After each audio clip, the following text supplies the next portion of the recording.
We spend 5 hours a day on our bikes, training, and the rest of the day it's spent recovering and eating right and make sure you're at the optimal weight to compete. And really 24 hours a day, so when you get in your race, it's kind of your moment to shine. I've been watching Caleb race for a long time, and he's one of those kind of guys that we should be proud in the community to have from here and living here.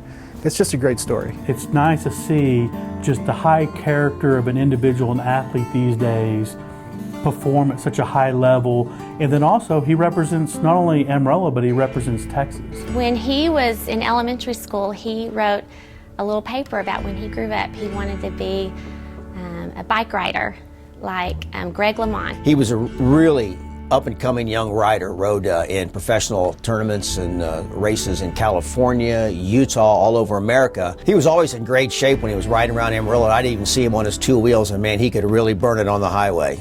My last years, honestly, they were spent at the service of the guys that are winning the Tour de France and winning the biggest races in the world, which ironically, they're my clients now.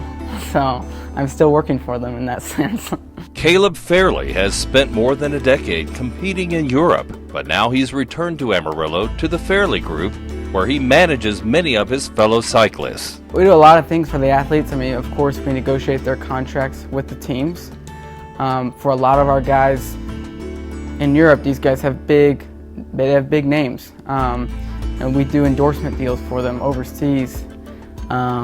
And there's just a number of issues that we just manage, their relationships with their teams and their sponsors, and making sure that everyone's getting the most out of it and feels good about it.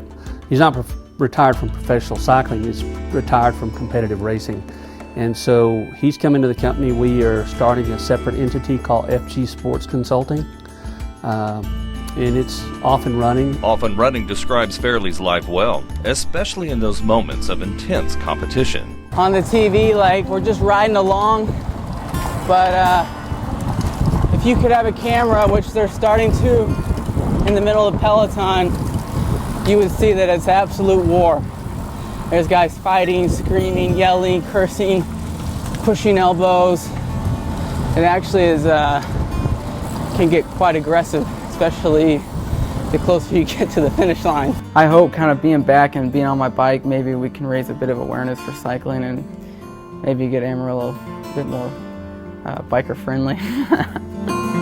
Celebrating the Panhandle spirit, Larry Lemmons, ABC7 News.